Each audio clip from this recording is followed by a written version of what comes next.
Hello guys and welcome to Skynomics Academy. My name is Sunil Kumar Yadav and we are going to discuss movement and shift of demand curve कि किस तरीके से movement और shift of demand curve होता है। ये हमारा last topic है लॉ ऑफ डिमांड, मतलब लॉ और लॉ ऑफ डिमांड जो चैप्टर नंबर 2 है। ठीक है, तो हमने अभी तक मिला जुला के अगर बोला जाए तो पूरे दो चैप्टर्स में, चैप्टर 1 और चैप्टर 2 हम लोगों ने 8 पार्ट में कवर करने की कोशिश करी है और मैंने बहुत थॉरली पढ़ाया। अगर जिसने एक बारी अच्छे तरीके से उसे पढ़ लिया तो कहीं ना कहीं वो अच्छा मार्क्स स्कोर कर सकता है और उसे नॉलेज भी उसी तरीके से गेन होगा। ठीक है,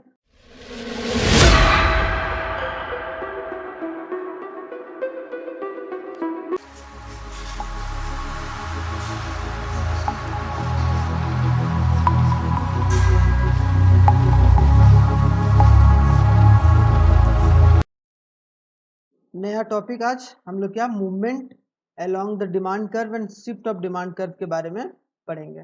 तो मूवमेंट अलोंग और डिमांड कर्व क्या कि डिमांड कर्व का जो मूवमेंट है, डिमांड कर्व का जो मूवमेंट है या शिफ्ट है, उसके बारे में जानेंगे हम लोग ग्राफिकली किस तरीके से होता है या नहीं होता है। ठीक है, तो पहला चीज हम लोग ये जानेंगे कि change in quantity demanded along the demand curve मतलब क्या कि मूवमेंट के बारे में, movement along the demand curve पढ़ेंगे एक, और shift of the demand curve पढ़ेंगे।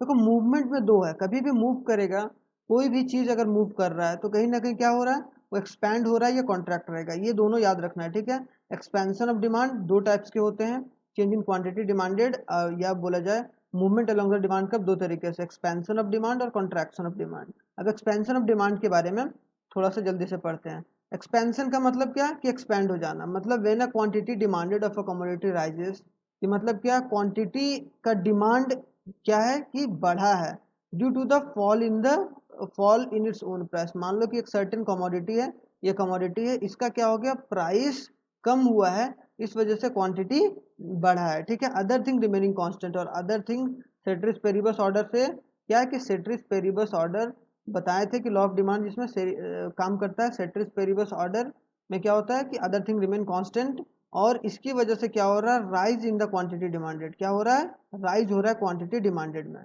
तो ये क्या कर रहा है, एक्सपैंड कर रहा है। For example when the price of apple, ये price of apple falls from 100 to 90, मतलब क्या जो प्राइस था वो 100 से क्या हो गया, 90 हो गया, मतलब कम हो गया, माइनस हो गया। ठीक है, तो क्या हो गया, the consumer purchase the Apple rises from 1 to 2 kg। अब 1 से 2 kg, मतलब ये क्या हो गया, इंक्रीज हो गया। ठीक है, तो ये मेरा क्या हो गया, एक्सपेंशन। और कॉन्ट्रैक्शन जस्ट उल्टा, कि अगर मान लो कि ये 90 रुपीज से, ये 90 रुपीज से अगर उल्टा मान लेते हैं क्या हो गया कि 100 रुपीज हो गया, मतलब प्राइस बढ़ गया। तो प्राइस बढ़ गया तो क्या होगा, लोग क्वांटिटी कम खरीदेंगे। ठीक है, अदर थिंग रिमेन कांस्टेंट, ये बात याद रखना। तो this process known as contraction, और अगर एक्सपैंड कर गया, क्वांटिटी लोग ज्यादा खरीद रहे हैं, देन एक्सपेंशन। अब इसको ग्राफिकली कैसे रिप्रेजेंट करेंगे वो हम लोग वो बात हम लोग देखते हैं। ठीक है, ये बहुत ही इंपॉर्टेंट है, ग्राफिकली आता है इस वजह से। अब देखो यहाँ पी था, प्राइस क्या था, पी था, P1 प्राइस। अब पी से P3 गया, मतलब क्या, प्राइस बढ़ा। प्राइस बढ़ा तो मान लो कि P1 था तो ये डिमांड किया जा रहा था, मतलब है कि नहीं, मैं बीच वाला लाइन बना देता हूँ। तो ये डिमांड किया जा रहा था क्वांटिटी 1, क्या, क्वांटिटी 1। अब जैसे ही डिमांड ये क्या हो गया, प्राइस बढ़ गया, प्राइस बढ़ गया तो क्या हो गया, क्वांटिटी क्या हो गया, कम हो गया कि नहीं हो गया, क्वांटिटी कम हो गया। तो क्वांटिटी कम हुआ है, क्वांटिटी क्या हुआ, कम हुआ है। तो कहीं ना कहीं क्या हो गया कि यहाँ से जो डिमांड था वो यहाँ शिफ्ट हो गया, मतलब क्या हो गया, ये अपवर्ड शिफ्ट हो गया। तो अगर अपवर्ड शिफ्ट हो रहा है तो कॉन्ट्रैक्शन इन डिमांड, क्या, यहाँ याद रखना है कि अगर अपवर्ड शिफ्ट हो रहा है कभी भी डिमांड में या क्वांटिटी में अपवर्ड शिफ्ट हो रहा है, या डिमांड में अपवर्ड शिफ्ट हो रहा है, जब डिमांड अपवर्ड शिफ्ट हो रहा है तो कहीं ना कहीं क्या होगा, वो कॉन्ट्रैक्शन ऑफ डिमांड होगा। इसमें ये नहीं, ये मत सोचो कि भाई प्राइस ज्यादा हो गया, ये ज्यादा हो गया, वो ज्यादा हो गया। ठीक है, यहाँ याद रखना कि प्राइस जब ज्यादा हो जाता है तो क्या होता है, अपवर्ड डायरेक्शन में, मतलब कॉन्ट्रैक्शन ऑफ डिमांड होता है, अपवर्ड डायरेक्शन में जाने लगता है डिमांड। ठीक है, और जब प्राइस कम होता है, प्राइस जब P2 पर आता है, मतलब क्या, प्राइस कम हो गया। अब प्राइस कम हो जाएगा तो लोग क्या, ज्यादा क्वांटिटी खरीदने लगेंगे, मतलब क्या होगा, डिमांड यहाँ से यहाँ आ गया, डिमांड यहाँ से यहाँ शिफ्ट हो गया। इसका मतलब क्या हो गया, डाउनवर्ड शिफ्ट हो गया। ठीक है, डाउनवर्ड मतलब क्या, डाउनवर्ड मूवमेंट हो गया। अब डाउनवर्ड मूवमेंट का मतलब होता है एक्सपेंशन ऑफ डिमांड। ये बात याद रखना, पूछ लिया जाता है कि भाई अगर अगर जो मूवमेंट है, अगर मूवमेंट अपवर्ड होगा, अगर मूवमेंट अपवर्ड होगा डिमांड का तो क्या होगा, कॉन्ट्रैक्शन इन डिमांड। और जब मूवमेंट डाउनवर्ड होगा तो एक्सपेंशन इन डिमांड। ठीक है, तो ये बात आप लोगों को क्लियर होगा। हमने यहाँ पर बता रखा है downward along the demand curve, rise in the quantity, expansion of demand, और अपवर्ड मूवमेंट होगा तो कॉन्ट्रैक्शन होगा। ठीक है, अपवर्ड मूवमेंट होगा तो कॉन्ट्रैक्शन होगा, डाउनवर्ड मूवमेंट होगा तो एक्सपेंशन होगा। ये बात याद रखना है, और दोनों के बारे में यहाँ पर डिटेल से बता दिया गया। तो एक बात याद रखना बहुत इंपॉर्टेंट है, डाउनवर्ड मूवमेंट एक्सपेंशन, और क्या अपवर्ड मूवमेंट कॉन्ट्रैक्शन। चलिए तो आगे फिर से अब शिफ्ट के बारे में पढ़ते हैं। ठीक है, तो हम लोगों ने मूवमेंट में पढ़ा। अब यहाँ के change in demand shift in change in demand shift in demand curve. Demand curve में डिमांड की शिफ्ट किस तरीके से होती है, तो दो चीज में होता है, क्या इंक्रीज करेगा या डिक्रीज करेगा। हम लोगों ने मूवमेंट में पढ़ा, मूवमेंट में क्या था, जब मूवमेंट ऑफ डिमांड कर्व था उसमें क्या है कि अपवर्ड शिफ्ट था या डाउनवर्ड शिफ्ट था, अपवर्ड था या डाउनवर्ड था, ये बात याद रखना है। और इसमें क्या याद रखना है कि यहाँ पर राइटवर्ड होगा, राइट होगा या लेफ्ट होगा। ठीक है, कहाँ, शिफ्ट में, शिफ्ट राइट की तरफ होगा या लेफ्ट की तरफ, और मूवमेंट मूवमेंट किधर, अपवर्ड होगा या डाउनवर्ड। ठीक है, तो इंक्रीज इन डिमांड हम लोग पढ़ेंगे, फिर डिक्रीज इन डिमांड में किस तरीके से। इसमें एक बात याद रखना है, क्या कि अदर थिंग रिमेन कांस्टेंट, कुछ भी when the amount of purchase rises other thing remain other than the own price, की जो क्या होता है, because the change in the factor of other than the own price, की प्राइस जो होता है कहाँ पर, शिफ्ट वाले में, शिफ्ट इन डिमांड कर्व, उसमें प्राइस कांस्टेंट रहता है। क्या रहता है उसमें, प्राइस कांस्टेंट नहीं था, इसमें प्राइस कांस्टेंट रहता है, और सारी चीज जितने भी सारी चीज होती, जितने भी डिटर्मिनेंट्स हैं वो सब चेंज इफेक्ट कर सकते हैं। ठीक है, तो इंक्रीज इन डिमांड देखते हैं। इंक्रीज इन डिमांड का मतलब कि किस तरीके से डिमांड का इंक्रीमेंट हो रहा है। तो increase in demand refers to a situation when a consumer buys a larger amount of quantity at a same price because of the change in the factor other than the own price of the commodity. मतलब price same है, price same है, लेकिन quantity क्या कर रहा है, ये ज्यादा कंज्यूम कर रहा है, क्योंकि अदर फैक्टर चेंज हो गया। हो सकता है कि टैक्स चेंज हो गया होगा, हो सकता है उनका टेस्ट चेंज हो गया होगा। ठीक है, बहुत सारी चीजें हो सकती है। तो प्राइस सेम रहता है, लेकिन उसके बावजूद भी लोग क्वांटिटी अगर ज्यादा खरीद रहे हैं तो वो क्या हो जाएगा, इंक्रीज इन डिमांड। वो क्या हो जाएगा, इंक्रीज इन डिमांड।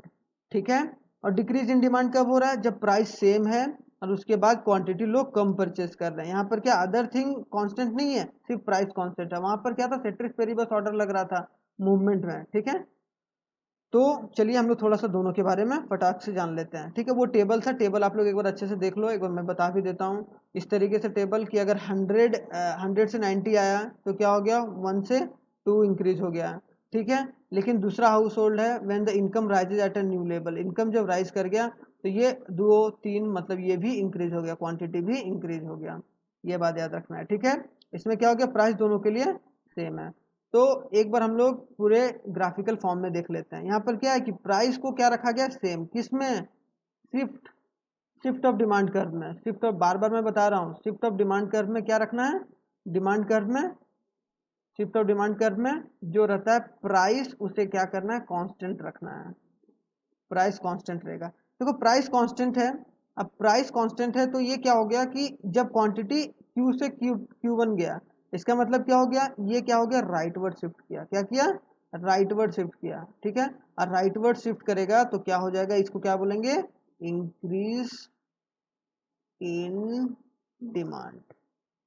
ठीक है, इंक्रीज इन डिमांड कब, जब राइटवर्ड शिफ्ट कर रहा है, याद रखना है, राइटवर्ड शिफ्ट कर रहा है तो राइटवर्ड शिफ्ट कर रहा है तो इंक्रीज इन डिमांड। और जब ये लेफ्टवर्ड शिफ्ट कर रहा है, मतलब यहाँ से यहाँ क्या आ रहा है, लेफ्ट आ रहा है, तो लेफ्ट होगा तो क्या होगा, डिक्रीज इन डिमांड। ठीक है, डिक्रीज इन डिमांड।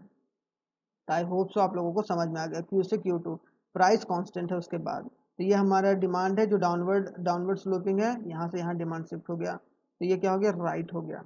राइट तो इंक्रीज और लेफ्ट तो डिक्रीज। ठीक है, तो यहाँ पर शिफ्ट अगर राइटवर्ड चला गया तो कहीं ना कहीं इंक्रीज इन डिमांड हो गया, और जब शिफ्ट जो कर्व था, डिमांड कर्व का जो शिफ्ट था वो लेफ्टवर्ड चला गया तो decrease in demand. I hope so आप लोगों को पूरे अच्छे तरीके से मूवमेंट और शिफ्ट दोनों समझ में आ गया। क्या, मूवमेंट ऑफ डिमांड कर्व और shift in demand curve. Movement में क्या होता था, एक्सपेंशन कॉन्ट्रैक्शन, यहाँ पर क्या होता था, इंक्रीज और डिक्रीज। आई होप सो आप लोगों को अच्छे तरीके से क्लियर होगा कॉन्सेप्ट, ये बात याद रखना है। ठीक है, और नोट कर लीजिए अगर समझ में नहीं आया तो। ये थोड़ा सा कुछ फैक्टर्स वगैरह हैं, उसके बारे में दोनों के डिफ्रेंशिएट के बारे में ये आप लोग पढ़ लीजिएगा, बहुत अच्छा है, या इसे नोट्स बना लीजिएगा क्योंकि डिफ्रेंशिएशन आ जाता है। ठीक है, जब इंक्रीज इन डिमांड हो रहा है या demand curve shift to the rightward direction कब हो रहा है, डिक्रीज इन द डिमांड हो रहा है और ये लेफ्टवर्ड शिफ्ट हो रहा है। तो इनकम अदर थिंग वही बोला है कि क्या कि प्राइस कांस्टेंट है, तो प्राइस कांस्टेंट, लेकिन अदर अदर थिंग तो रिमेन कांस्टेंट हो नहीं है ना, वो तो चेंज हो रहा है। अगर इनकम चेंज हो रहा है ठीक है, तो डिमांड जो होगा वो इंक्रीज कर जाएगा, ये डिक्रीज इन इनकम होगा, तब होगा लेफ्टवर्ड डायरेक्शन में। अगर प्राइस ऑफ सब्स्टिट्यूट राइज हो जाता है तो इंक्रीज इन डिमांड होगा, और जब fall in price of substitute हो जाता है तो डिक्रीज इन डिमांड होगा।